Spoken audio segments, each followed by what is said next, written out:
All right, well, we'll get started. Welcome, everyone.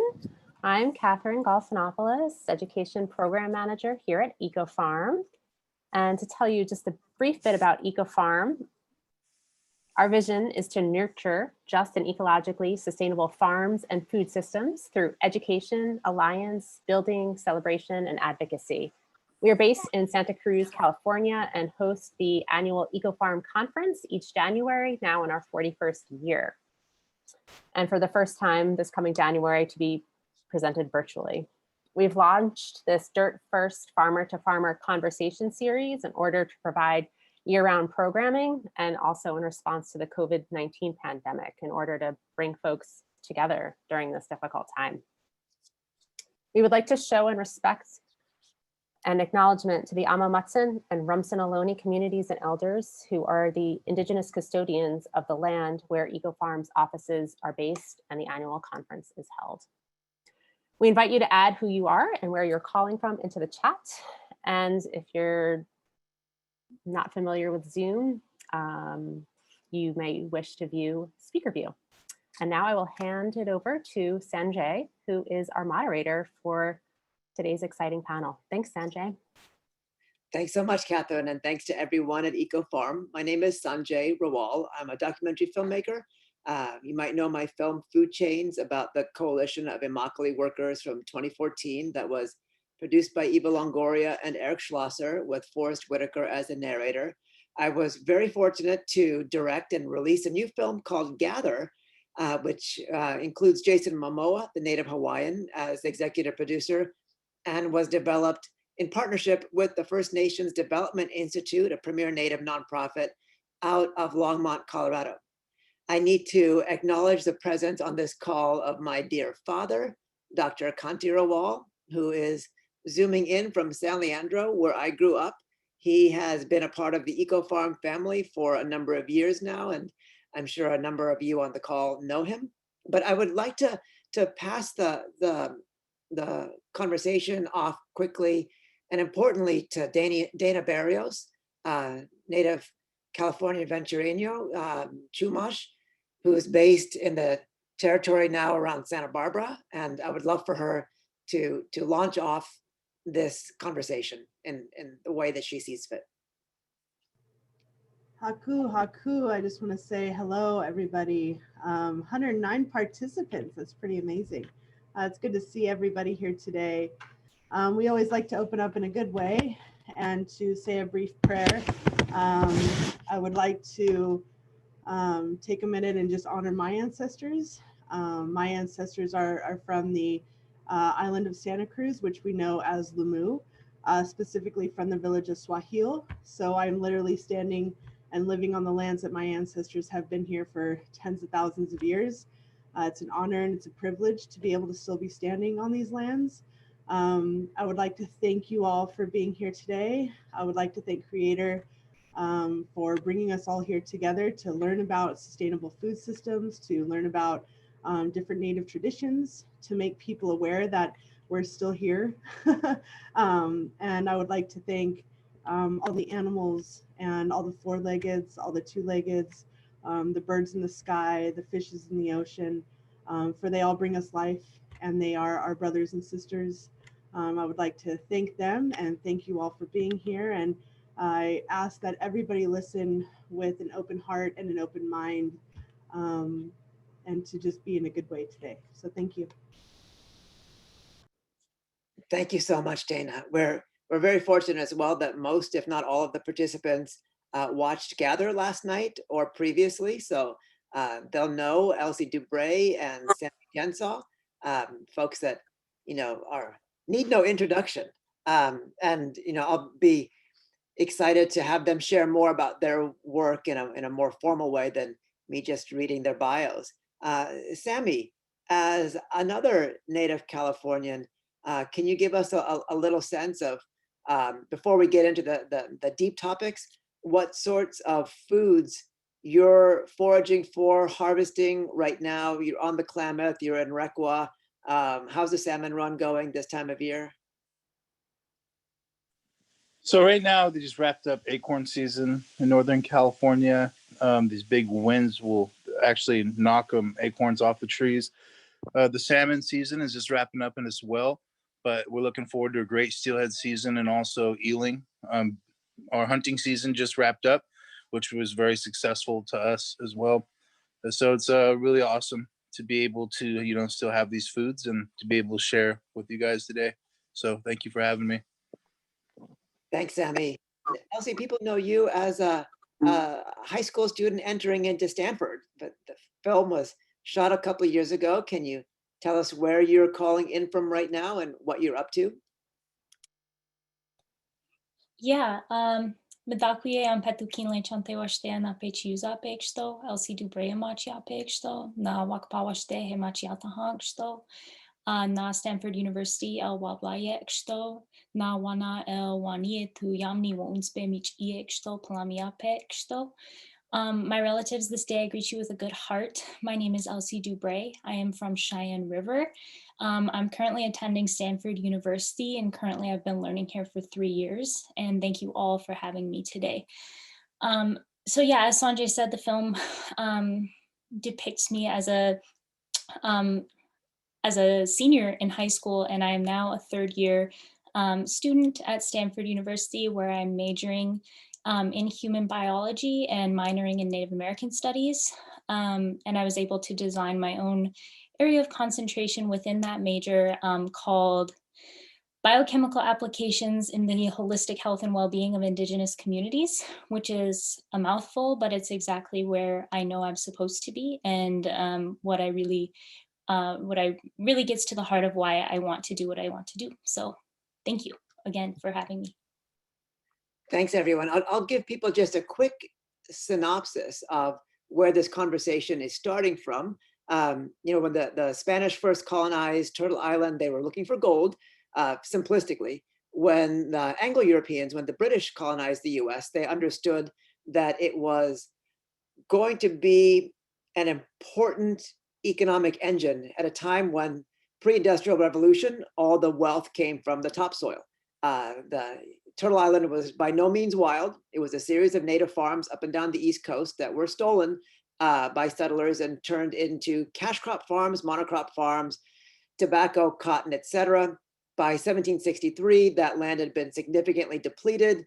The settlers were hoping, the colonists were hoping to push into Indiana, Ohio. The British forbade that because they couldn't support that military incursion, and the seeds of the Revolutionary War were started.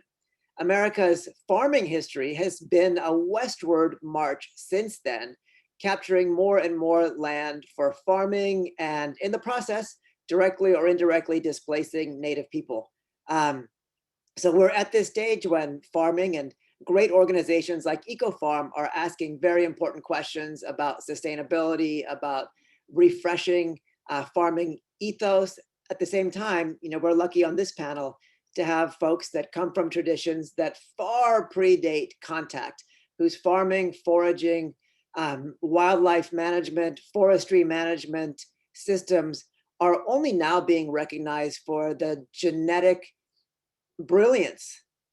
I come from India, East India. My dad and mom were from there, and the foods that I grew up with that I thought were deeply East Indian, like the hot, spicy food, the tomato-based sauces, potato curries, didn't actually hit the subcontinent of India until the 1700s and 1800s.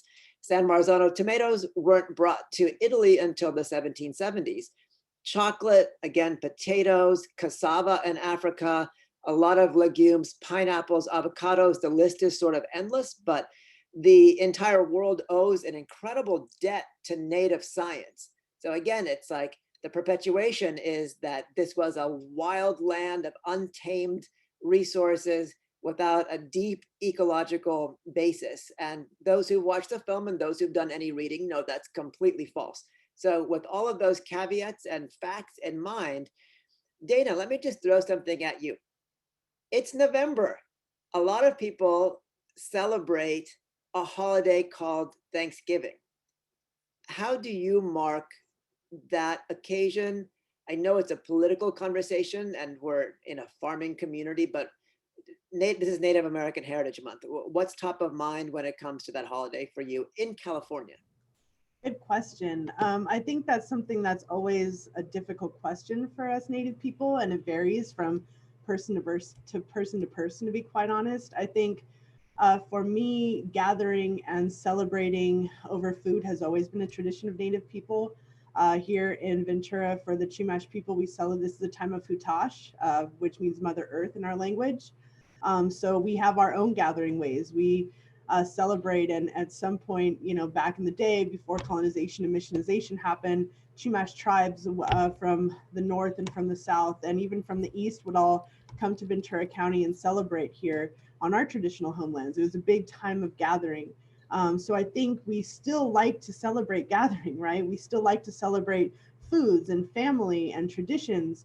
But it's also a very dark time for some of us as well, because it represents the genocide of our people for many of us. It's often a time of erasure where a lot of people don't acknowledge the history of Native people, don't acknowledge that we're still here. They like to tell the little pilgrim story of Thanksgiving in a lot of the schools, and, you know, the Indian and the pilgrim story. And I think for us, I can speak for myself, for me, it's about revealing the truth of our actual history and what actually happened. I think we really like to sugarcoat our past and really like to look at the history of the United States as something that was beautiful and amazing. And yes, there were pieces of that, but it was also a really dark time for many of us, especially us Native people. So for me, it's about celebrating and coming together and gathering, but also acknowledging our history, acknowledging genocide, but also acknowledging resilience as well. Thanks, Dana. You know, people recognize farming as a constant exercise in understanding the supply chain and the value chain, getting things that you need as inputs and then figuring out ways to take that to market. Sammy, you live north of Eureka, California, and folks who know California know that, you know, you're miles away from a major population center. You're at the very end of the supply chain. We know from the movie about the impact that had on you as a child growing up and the lack of access to healthy food. With COVID-19, what has that meant for your people, and how have you guys as the ancestral guard begun to kind of mitigate or deal with the food access issues? So we just got our first COVID-19 case on the reservation yesterday. We've been taking, we've been looking after our elders and doing the best that we can for our people to make sure that everyone's safe. We're going to continue to do that. When it comes to food, they tell us we live in a food desert on the lower Klamath River, and I never believed that because there's such an abundance of food around here. But in reality, what they're talking about is they're talking about access to fresh vegetables. They're talking about being able to buy these things. And in reality, it is 60 miles one way to get affordable groceries, and it's 30, 40, almost 40 miles the other way to get groceries. So what we did is we started looking at gardening, and actually Sanjay and Sanjay's dad really inspired us as well when they came to visit us the first time, talked about their gardening experiences, and my uncle's gardened and has an orchard upriver. And when we thought about growing a garden, my brother Peter, first thing he told me was, don't do it because we know nothing about gardening. I said, well, it's too late. We already submitted the grant and we're gung ho. And so when we did it, the first person told us it was going to be impossible, because what we basically did, my little brother has been saving up his whole life. We finally got a little piece of property by the river, and we started a garden there, and it was just straight jungle brush. But what we decided that we would feed our people by the end of that year, and somebody told us that it was impossible. So we had to switch up our whole garden consultant and go to somebody who said, you know what, if you guys work really hard, you'll be feeding people. And that's exactly what we did. We grew gardens, all organic. We didn't use any mixers in our soil. We didn't use any amendments or anything. It was straight from the river. And that was the beautiful thing, is even though the river is incapable of providing, enough fresh salmon for everybody, still in the hardest of times, when we are looking for new ways to provide for our people, we go falling back on the river, because where we're farming at, the fertile soil, has been gifted to us from the river, and still providing for our people. So what we did is we started a Victorious Gardens initiative, and for Indigenous families here. We've built garden beds and we're doing hugelculture projects with families at their homes, and raised garden beds. And it's a really awesome opportunity to be able to see families start to, take care of themselves and be able to learn about gardening and have these experiences and reincorporate that into families so future generations can look back on these times and say, yeah, you know what, my grandfather had a garden, his grandfather had a garden, so we should grow one too. Thanks, Sammy. As a quick follow-up to that, you shared in the movie and you shared with us the words of elders saying that the health of the Yuron people are dependent on the health of the salmon, or the health of the world is dependent on the health of the salmon. Well, can you explain that and let us know what that means to you today? Today is actually a very, very special day that's close to my heart because I've dedicated my whole young life since the age of about 14 or 15. I started training to not to become an activist, but to fight for my people's rights to fish. And, I was trained by my grandmothers who fought for the opportunity of education of California Indigenous people, and they won. And my other grandma who fought for healthcare of Indigenous California people, and they won. And today is the day that the state of California and the governor of Oregon and everybody's coming together to agree to remove 4 hydroelectric dams on the Klamath River, which will be the largest dam removal in the history of the world. And we've been spending our lives for this moment. And to get that call and to know that they're going to be opening up this river so, thousands of more salmon can have access to untouched spawning grounds is just amazing, because when it comes to the health of our river, and by the way, you guys are getting the first no on that because they're going to be having that meeting in about 100 minutes, and I'm going to be on that one. But, having opportunity to have these salmon go up to their spawning grounds, what that means, it's not just good for our people, it's good for the whole environment because it's a cornerstone species. And what's happening in the Klamath River Basin is what's going to be happening throughout the rest of the world.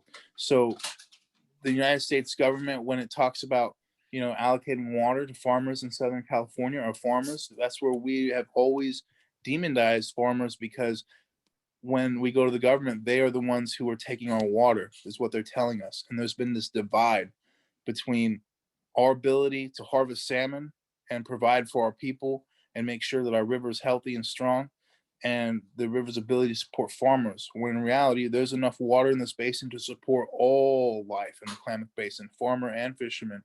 But we have to come together and realize that these resources are basically being held by the government in order to keep us fighting, divide and conquer.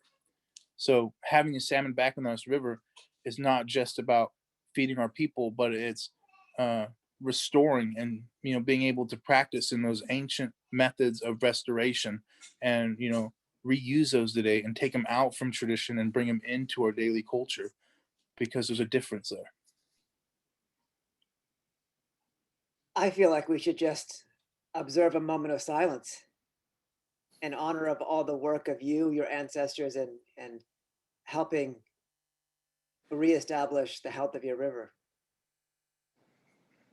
And it's amazing. I don't even know what to do with myself no more. But it sets a precedence for the world. Look at what America is doing. We are removing, this is the largest dam removal in the history of the world, but not only that, we're restoring so much riverways and restoring places of Indigenous people and putting people first. It's something that this is just the beginning, and for anybody who's affected by dams, Indigenous people all around the world who sees this, it's going to give them hope that they can do the same, because that's what carried us through. And that's what made it possible, was our people saying that's going to happen and not giving up and being persistent in the self-determination. So, I mean, it's critical to note that resistance movements around the world have looked to Indigenous North Americans, because Indigenous North Americans were the first ones to encounter these tactics of food systems destruction, to encounter the corporate takeovers, to encounter land theft supported by the government in this modern era. And as I've heard you guys say a million times, you are still here. The fact that you're the original resistance hasn't been lost on peasant and small scale movements around the world. Thank you, Sammy. Yeah. Elsie, we didn't really get into this in the film, although you touched on it, and folks that know about this issue could definitely read between the lines. In the Midwest, on Lakota, Dakota territory, talk about the tension between buffalo and the cattle industry in a nutshell. I know that you can speak about that for a couple of hours, but how is that playing out right now? Yeah, so that's a tension. Well, first of all, congratulations, Sammy. That's awesome, and I'm so honored to be in your presence. That tension between buffalo and cattle in this state and in this area has existed for quite some time, and that tension is a very, very rich history. There's a very, very complex history, and a history of violence and erasure and attempted assimilation and genocide that all stems from that conflict and that tension. And that there's a really fantastic piece that I did when I was doing some research my freshman year at Stanford on Buffalo and the Lakota people's economy historically, not in the capitalistic sense. And it talks about how kind of cattle were introduced to the Oglala Lakota people down on Pine Ridge. And it talked about how, this all started because of the intentional extermination, near complete eradication of buffalo in the 1800s. You see graphs that note the native population in what is now the United States, and the buffalo or bison population in the United States, and those graphs have the same trend line with nearly the same slope even. And that's something that really goes to show the relationship that so many different tribes, but I can only speak to myself, our Lakota people's relationship with the buffalo, and how closely intertwined we are. That goes to reflect our creation story, that we the Lakota people and buffalo are brothers. We're brothers and sisters. We're kin. We're family. And when we talk about this conflict, back to that source. I'm sorry, I'm kind of scatterbrained because this is a really loaded thing to talk about. But in Oglala Lakota country, being first put onto the reservations after starvation, like war tactics to try to starve people into submission in the reservation era, there weren't enough buffalo for people to have access to. And even if they were granted that access, there were very, very few buffalo left in the United States. And it has taken a massive effort to restore buffalo to what they are now, which is a very small fraction of what they once were. And that will forever break my heart. But when that was first happening, then the U.S. government took that as an opportunity to force this yeoman farmer concept onto Indigenous people of the plains who weren't agriculturalists in the sense that the Europeans wanted, and so they allowed for the reservation to have some cattle, and something that's really beautiful is that even with the buffalo not there anymore for them, they still tried to conserve these cultural practices. They tried to go on a buffalo hunt with the cattle that they had access to, and they established like a reservation wide like system of ownership, quote unquote, of those cattle that did not fit with the independent farmer model that the government wanted. And so then they stripped them of that because it was working too well for people who were being good relatives to each other on the reservation and with those cattle, that they had to strip them of that even. And that's where now we have all of these independent branches on a checkerboard jurisdiction and land ownership reservation. And I'm talking about Pine Ridge, but I live on Cheyenne River and I'm a member of Cheyenne River. But those tensions exist today. But something that's also important to note is that even still trying to conserve those practices, it was the spiritual and ceremonial aspects that only come with buffalo were never attempted to be applied to the cattle. And that's because cattle aren't in our creation story. That's because cattle aren't Lakota like buffalo are. And so it's really important to recognize that there is no way to replace them. They aren't gone, they can't be replaced, and believing in such things is really jeopardizes the future of our culture and our people. So I don't know if that answered your question, but I'm going to stop now. Yeah, it was great. And, someone in the chat room asked if there was a reference for the history of the buffalo and the Lakota people, and someone else answered, you're listening to it. Thanks, Elsie. Dana, particularly in California, there's been a real need for natives to not identify as natives in order to survive, even up into the past few decades. Growing up in the East Bay, I remember going to Mendocino, in the 90s and seeing signs that said no shirt, no shoes, no Indians, and not really realizing that sort of sentiment could still exist.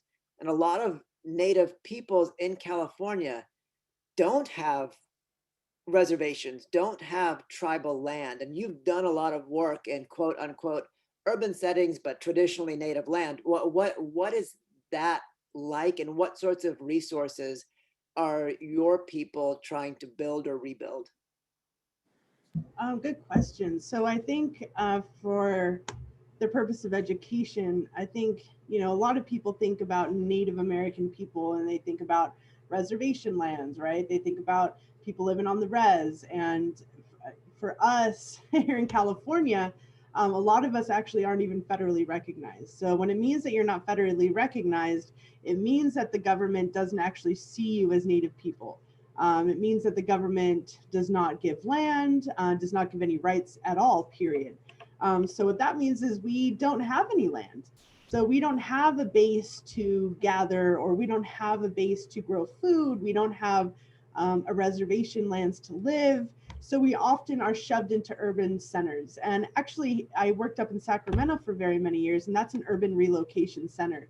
So way back in the day, the government would try to assimilate Native people, and they would take Native people from all over the country and shove them in these urban centers to assimilate them, right? So they could be laborers and fuel capitalism like good old Americans do.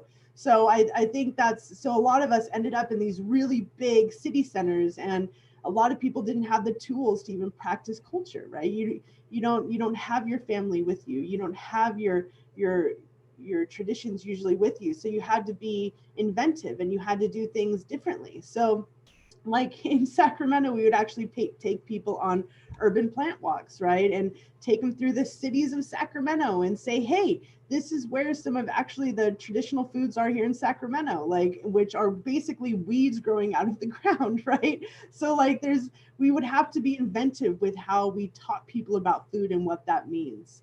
When I moved back down here to Ventura, I actually just took my staff the other day and we went acorn gathering, right? And traditionally you think of going into the mountains with all these, with all these oak trees and gathering acorns. No, we went off the side of the road, right? And it was this amazing, beautiful acorn tree that I spotted driving to my friend's house the other day. And I was like, oh my gosh, all the acorns are dropping. We have to go. So it was in the middle of like this medical, like little office center. And so we were all sitting around with baskets, literally gathering acorns. And so you had all these people driving by, like, what are these people doing? And they would be like, what are you doing? I'm like, oh, gathering acorns. So I think it's important that people recognize that we are very resilient people, right? And there are Native people all over the place. Like up in Sacramento, people be like, we didn't know Native people were still here. And we're like, yes, we're always still here. There's Native people everywhere you go. And there's different ways to be Native, right? There's not one way to be Native. And I think that's also really important for people to understand. I mean, granted, obviously I'm light skinned, so I have a different amount of privilege than other Native people do. And that's something that I always recognize. And I am always really, it's really important that I always talk about that because, you know, in Ventura, there is a lot of racism against Native people. We have experienced that, you know, and it's been very, very intense for us here. And so for me, it's important that people recognize that, you know, there's not one way to be Native, and Natives don't look one way, right? There are these stereotypes of Native people that we've gotten over centuries. And so it's important for us to kind of debunk those stereotypes as well. Awesome. Thanks, Dana. And I think it's important in this line of thinking to recognize our Native sisters and brothers from quote unquote south of the border. You know, folks that I know that are seen as Oaxacan, as Chiapan, Guatemalan, speak Spanish as maybe even a third language.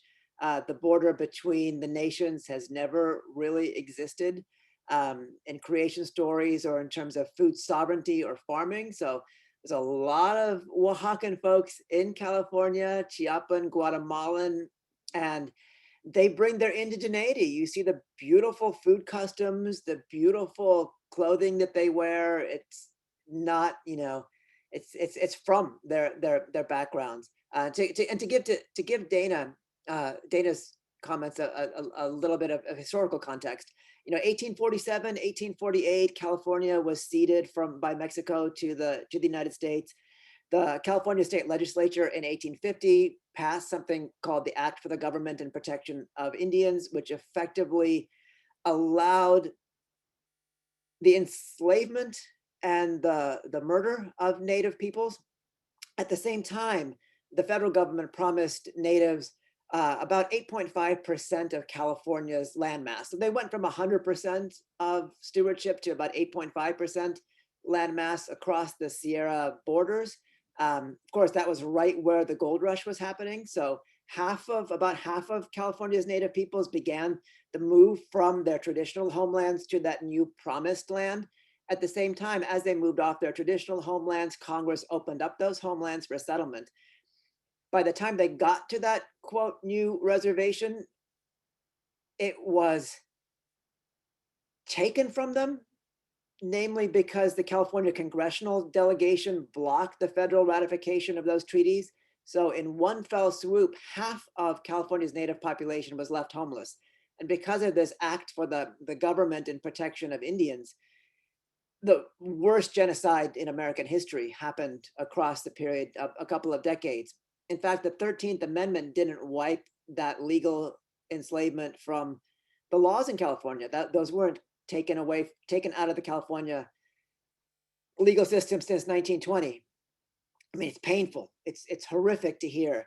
And there are ramifications today. It's like everyone knows, thankfully, due to Black Lives Matter and a lot of other social movements, that there's something called the school to prison pipeline for African-American youth in urban areas.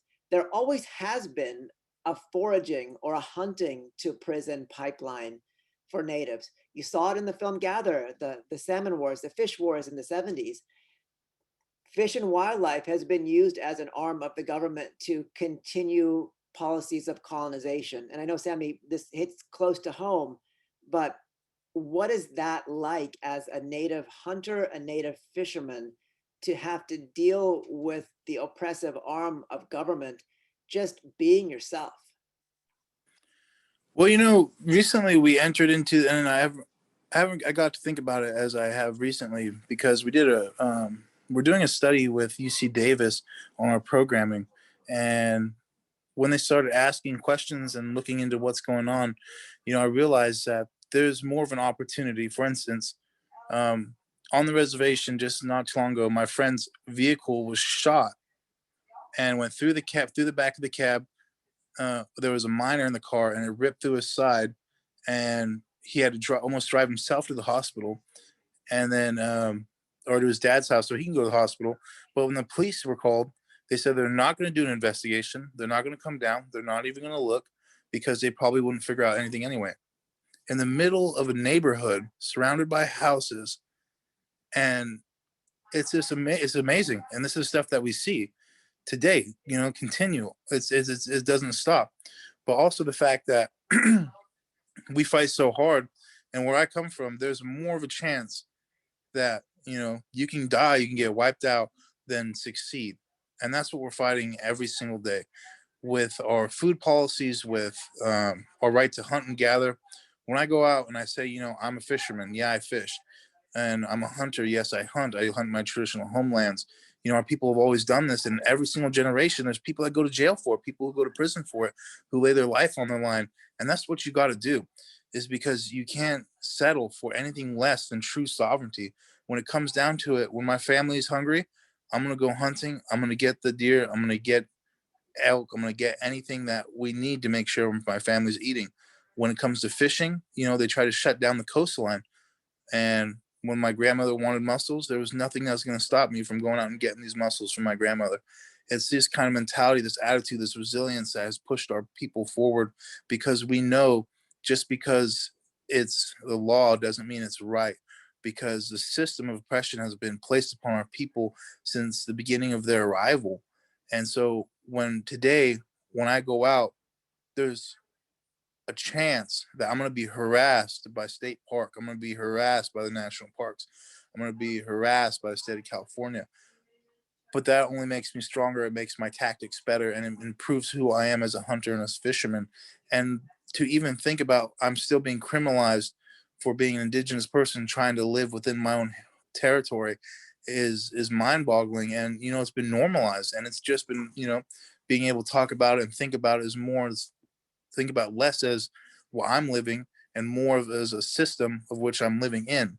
So that's why we have to collaborate with the state. We have to collaborate with the federal government so they acknowledge that we're Indigenous people. Because one thing that's going on right now is there's this whole, political realm that's wrapped up in farming, fishing, everything. No matter what, it's going to be political. So there's a bunch of people, and they would like Indigenous people to be wrapped up under minority status. When in reality, we are not a minority. We're never a minority, and will never be a minority, because when it comes to, providing for this great nation, Indigenous people from around the world are the majority. When it comes to building this country up and making what it is today, Indigenous people are the majority. So this system that we're in, it's hard, and we're living it, and we're trying to do the best we can do. Thanks, Emmy. Elsie, one of the great things about EcoFarm is that everybody who's a part of it understands how important it is to have a relationship with the ground. At the same time, you see it on a lot of reservations, and I'm sure you see at Stanford, that going to Whole Foods, going to a supermarket is kind of more classy than like hunting and growing your own food. What is that like on the Cheyenne River reservation? What is it like to try to reintroduce people to buffalo, that relationship, buffalo as a food source as well, and the fulfillment of doing something that doesn't require you to go to a grocery store? Yeah, so there hasn't been one single response. And most of this that I can speak to is based on things that my dad has told me when there was like kind of the first big push when he was running the Tribes Buffalo program. And then also just what I see today. I'll start by saying a little something about the Cheyenne River Youth Project in Eagle Butte, South Dakota. And they're an incredible organization that does a lot for the youth, our tribe's youth, to provide a safe space and a space for healing and a space to of reconnecting. And one of the things is my family sources buffalo meat for the Cheyenne River Youth Project. That happened fairly recently. And I mean, you would think that once people finally have access to their traditional foods, well, specifically buffalo meat, that people would want to eat it, because you'd think that people wanted, the only reason they weren't eating it is because they couldn't have it, because it didn't exist anywhere and they couldn't. But that hasn't been the case. And that is a reminder of me, a reminder to me to really check my privilege in the experiences that I have not had to face, and the experiences that I've been lucky enough to and privileged enough to have. And there's a lot of historical trauma, as I briefly mentioned, well, semi-briefly in the context of the history, but a lot of historical trauma wrapped up in why Lakota people don't have access to buffalo meat, and other indigenous people in this country who were buffalo people. And so, I mean, there are also, I know this this is something that my parents have talked to me about, is there generally it's elders and more traditional folks who are more receptive and eager to get back to these ways of knowing and doing that they can remember. But sometimes that's not the case, because they also remember all of the awful experiences that they've had to go through, and the times when they have gotten to have buffalo meat, but it was spoiled and it wasn't prepared well, because for however that was sourced, and it wasn't coming from buffalo here. It wasn't coming from our buffalo, like not me, my family, but like buffalo on our lands. On Lakota lands. And so people are scared to eat the buffalo meat because of that, or because they have bad experiences with it. And there are rumors kind of that go around about buffalo meat sometime. And there are little kids who are so used to having to eat whatever's given, or I mean, whatever's available for them and provided for them, from like whatever they can buy with EBT at the Lakota Thrifty Mart. And that's not buffalo meat. And it never has been at places like that. That's highly processed foods that are full of sugar, and that's not to shame anybody, for sure, besides the US federal government maybe. But so there's this real, I've had the privilege of growing up my entire life on grass-fed buffalo meat, because that's what because of what my dad started in the 80s and 90s. That is a rare experience, and I am immensely lucky for everything that's meant for me, for my health, for my spiritual well-being, for my everything. It's who I am. And so because of that, and because there are so many, I mean, there are people who know and who want to connect and who can't. There are people who are scared to connect, reconnect with buffalo meat as a traditional food, because of experiences that they've had in the past.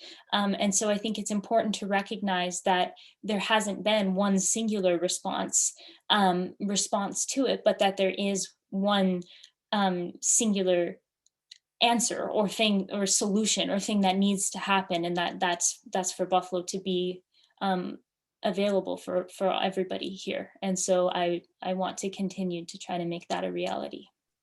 Thanks, Elsie.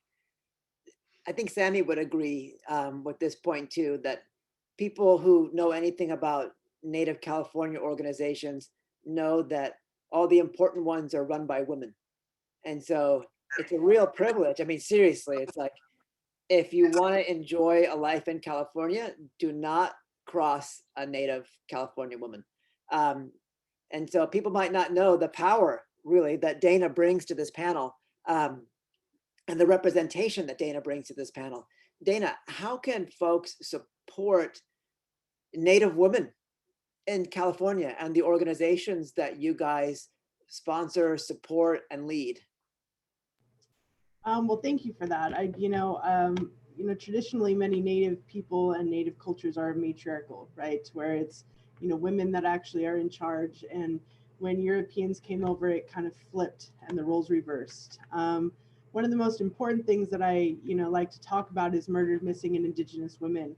Up in Sacramento, I was a rape crisis counselor for Native women that experienced rape, domestic violence, and sex trafficking. And here in California, that is probably one of the biggest threats to Native women, and also all across the country, but especially in California because of a lot of the major routes and freeways here in California. So it's really important to kind of look into murdered, missing, and Indigenous women and understand what that means and why it's happening. I think a lot of times Native women are oftentimes we're not talked about. And we really need to be talked about because a lot of us are going missing at rates higher than any other ethnic group here in the United States. Native women, for example, are abused at higher rates than any other ethnicity here in the United States. That's not talked about, right? I think because we talked about how people like to see us as a very small minority, but we are being affected by issues of colonization and missionization, and it's important to recognize those are still happening, right? That just didn't happen hundreds of years ago, but it's still happening today, and it's still having impact on Native women, especially here in California and really throughout the United States. SACUI, the California Consortium for Urban Indian Health, just released a fantastic, it's an urban Indian health report on murdered, missing, and Indigenous women. So that's something that you could really look into, but also looking into Native women-owned businesses, right? There's a lot of women that are beautiful seamstresses, right? Do beautiful beadwork. Support them, right? Like we always like to say, buy Native-owned things. Like don't support Native-inspired, support Native-made. So always look for that and really support Native women. And also local organizations. I run the local tribal TANF office here in Ventura County. We really do a lot of prevention work, and we firmly believe that culture is a form of prevention. By practicing our culture, we can lift up Native people. And for me, it's also really important that we support Native organizations that are really doing that here in California and throughout the United States.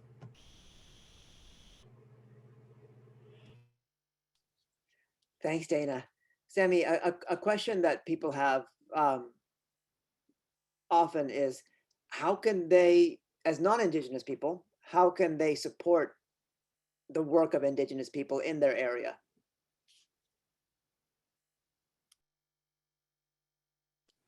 I would say the best way to support Indigenous people in your area is to figure out, for yourself how to do that. What is that? Because I can't tell you a direct plan on, how to support the Indigenous people in your area. You have to first acknowledge that there is Indigenous people in your area, and you have to, acknowledge the problems that we're facing today and acknowledge how can you help. Sometimes it's money, sometimes it's time, sometimes it's services, sometimes, I don't know. But what I can say is that make sure that when you are helping communities, Indigenous organizations, to not just look at it, and if it says Native, boom, put your sources there. Look at it, see the services. Are the services actually, affecting community members? Do you feel comfortable with what they're doing? Do all these things as if it was a real organization, because it is that nonprofit organization that you donate your money or time to, and it's the same systems. So, but it starts within yourself, is acknowledging, that yes, this is something that's important to you. This is something you'd like to learn more about, and this is something you want to put your time towards. And I do that same thing when I'm looking in my community, is because when we first started our gardens, no, it hasn't been done like this before. But then after we started our gardens, the tribe sent their director of their emergency services over. The county permaculture board came and checked out and said it was one of the best gardens they've ever seen. The local food council, Delaware County Food Council, came down and they said it was an extraordinary garden. And all these people came down to see what we're doing. And now we are leading one of the largest collaborative efforts in Delaware County to battle the food insecurities of our communities and to turn around the food desert narrative within 5 years. We're leading that collaborative effort. Small Indigenous organization has, built a bridge for all these existing resources to come together and actually push our collective energy forward in a way that's going to have our people growing their own vegetables and take care of themselves and utilizing the resiliency of our communities to provide for our communities. And that's what has to happen. The solutions have to come from the people who are bearing the pain of the burden. Sammy, what's the rap song? Started from the bottom.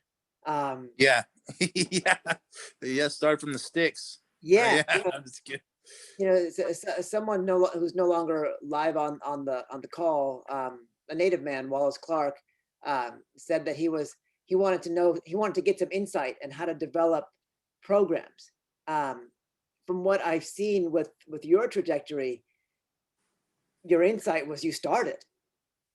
But structurally, what did you need to fall in place? I know that you're part of the Nature Rights Council. You now have an affiliation with as a role with the Tribal Council. But how did you start? Did you need those things to start? No, how we started was, what we did is we started teaching kids on the proper fishing practices and being able to provide elders with fish. And we didn't have opportunities for grants or become a nonprofit. And it was actually a lot of us coming together, a lot of the youngsters. When I started, I was 15 years old, started organizing, and they were about 12, 11, 10. And we gathered up all our change and everything to make sure that we made it to those pipeline meetings and made sure that we made those Undam the Klamath meetings so our voice would be heard and that we had presence. And a lot of times it was hard, but we made it happen. And then from there, we became a nonprofit organization. And we actually, before that, we started going around the world working with Indigenous people because of the years that we put in on undamming the Klamath and, and spreading that hope and inspiration in that programming. And that's where the Ancestral Guard formed. Was we say, how do we protect this mentality, this way of life for future generations? And people think, how are you protecting our ancestors through the Ancestral Guard? Well, our children are going to be somebody's ancestors one day. So those are the ancestors we are guarding. Those are the ancestors we are protecting. And really, it's, when you say food sovereignty, it's feeding the people that you love. And it's making sure that the people that you love don't get sick with cancers and stuff like that from eating all this highly processed food that's, constantly presented to Indigenous people as the only choice. When in reality, we are fishermen who's never had fishing or gardening experience go down and plant a garden that is 10 rows over 115 feet long of vegetables that are just delivered to our people. And they're learning how to grow these and reconnect with these food systems because our people have always farmed. We've always had potato patches that were ripped up by the Spanish pigs. We've always had crops that brought deer in closer to our village. And now we're rekindling this resurgence of Indigenous or traditional ecological knowledge. And, we're not just doing that for our people because we're using these methods and trying to have California and Oregon use these methods to protect river communities and rural communities from catastrophic effects of climate change, including wildfire, which our tribe is leading the world right now in restorative practices when it comes to wildfires. And so if you're really looking to see, the front line of, governments, agencies working with Indigenous people, again, you look to the Klamath Basin, not just for dam removal, but for fire practices. And I believe that we are setting this example for the world to follow, even through all the trauma, even through all the pain, still. To that point, Dana, can you talk about your traditional role in forestry management, the frustration you probably feel at the fires that are devastating your traditional lands and the loss of property and life for Californians in general, and Are people beginning to seek out advice, counsel, direction, leadership from your tribe? That's a really good question. So I think for us, actually, like my tribe and our traditions, again, before missionization and colonization happened, we would do controlled burns all over the hills. So for us, we were used to burning things. In fact, there's only certain foods and plants that will start blooming and flowering after a fire. So for us, it was really important to do controlled burns so we could have access to that. But again, that hasn't happened for a very, very, very long time. And I feel like people are starting to understand that our traditional ways of doing controlled burns is really important. A lot of people do a lot of lip service too and say, yes, we're bringing in all these, indigenous people and native people to do that, but we haven't been contacted. I think also, again, we're not federally recognized. So I think they don't always go to the local people. They go to the people that, are more prominent, I guess, in federally recognized tribes. And they go to them more often than they go to the non-federally recognized people. But for us, the fires did have a lot of impact. I mean, you're growing on, or you're building homes on hills that haven't burned in a very, very long time and haven't been managed properly in a very, very long time. And that can have devastating effects for people, as we're seeing now, not to mention the amount of money that it costs and the amount of displacement that happens when that occurs too. And again, the displacement that happens, it's a lot of poor communities that are affected by these fires. They don't have the resources to go out and to rebuild and to go stay in hotels or stay with family. A lot of people don't have those resources. So what are they to do when their home burns down because of lack of proper forest management? A lot of times people become even more impoverished, and some people here in Ventura County became homeless after the fires. So that's something that's really important to keep in mind too, is who are these fires impacting most? And most of the time it's impoverished communities too. Dana, how can people support your work? How can people find you? I know you're all over. You're doing a zillion things in so many different avenues, but like, what do you need right now? How can the agricultural community be of allyship? Yeah, and I think, thank you for bringing that up. Again, we are the Barbaregio Venturanino Band of Chumash Indians. I'll put it in the text or the chat. For us, we're really at a point of trying to relearn culture, to try to bring people together. During missionization, over 90% of the population of Venturanino Chumash people were killed. So you have 10% left of our people that have survived over generations. So it's not easy. Our language was completely lost. Our traditional dances were completely lost. But we comb through historical records to relearn those, to try to reinvent ourselves and to still be present and honor our ancestral ways. And that's what we're in the process of doing. But like I said, we don't have land. We don't have resources. A lot of the federal grants that offer monies for people are only to federally recognized tribes. So we have to rely solely on donations to be able to raise our people up and continue our cultural traditions. We don't have a land base to call home that isn't built upon, right? All of our sacred spaces, while there are a few that are left, are being threatened by forestry and logging, or being built upon by hotels, because we live in beautiful Southern California coast area. So for us, it's really difficult. So I ask you first and foremost to be mindful of the lands that you're on. And when you're doing all these amazing farming opportunities, think about the unrecognized people that are on those lands as well, because they are also super important and they also need to be recognized. And donate when you can. Every dollar helps us because we don't have a lot.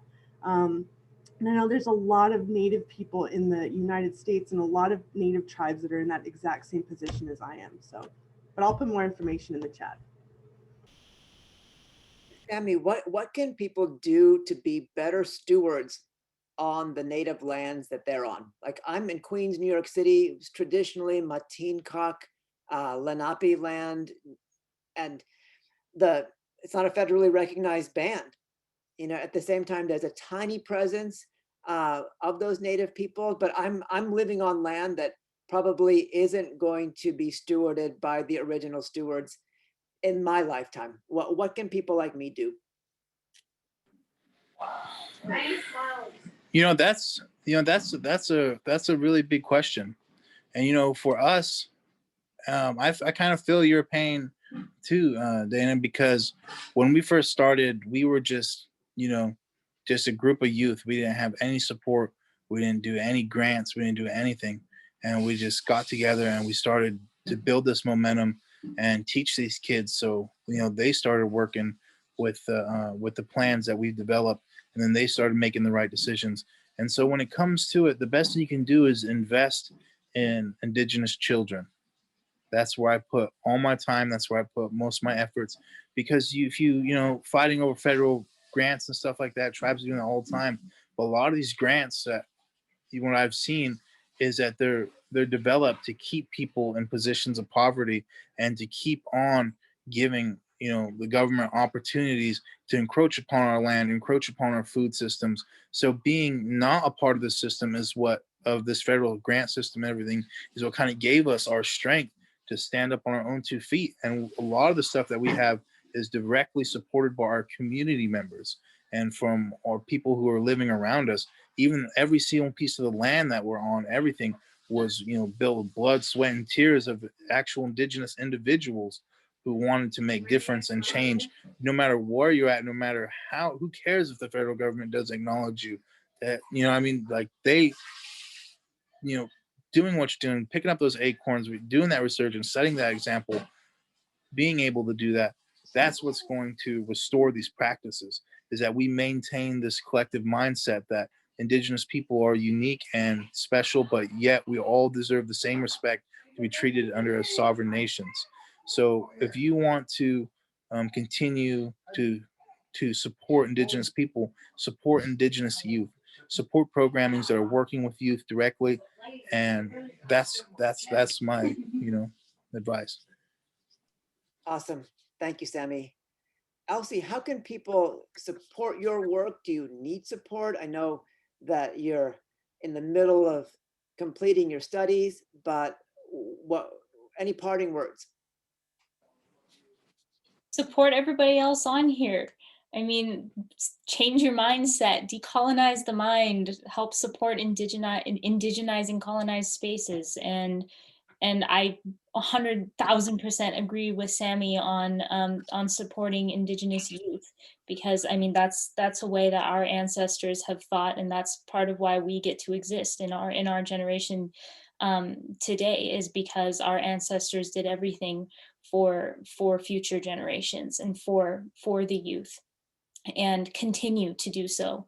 And so I wholeheartedly agree with that. And I'm not doing any research right now, and so I don't have anything to promote other than local organizations, which can be found in my link tree, my Instagram bio. I have a list of organizations that I would really appreciate people supporting if they could. And in addition to Dana and Sammy. So Dana, quick question in the chat room. Is there a group that helps folks and tribal nations doing cultural burns to connect? Not that I'm aware of. Sometimes people will just give out my name to people. So yeah, we should start one. I know that the federal government is trying to create basically a task force, and are trying to involve people from numerous tribes, and are trying to have tribal representation. People have my contact information, but I've yet to be contacted. It's just one of those things to where there's a lot of lip service going on, I think, especially in regards to how fire management here in California. So it's really about accountability. Like always for Native people, making sure that we have a seat at the table, demanding that we have a seat at the table. And it's important for our allies to do the same, right? If you're ever on these panels or you're ever in these groups and you don't see Native representation, it's really important that you say, hang on a second, who are the local people? Who are the local Native people here? We need to make sure that we invite them in, because probably they have knowledge that nobody else at that table will have. Thanks, Dana. I threw in a link in the chat for a list of Native-owned food companies from a great podcast, Toasted Sister. If you guys aren't listening to that, you should. Native America Calling is another great one, just to stay up to date on stuff that's happening in Indian country. I want to thank everyone, particularly Dana, Sammy, and Elsie, for giving us your time today. Of course, I want to thank Catherine and Eco Farm. A huge shout out to my dad, Conti, and my uncle, Vijay, whom I see are attendees on this call. You can follow Sammy on Instagram at ancestral_guard. You can follow Elsie on Instagram at Elsie Dubray. Dana just threw in her email. All of this entire conversation is recorded. It's going to go online. If you got friends or enemies who you think need to see gather, it's on iTunes and Amazon. So thank you all very, very much. And Catherine, I'll throw it back to you if you're still out there.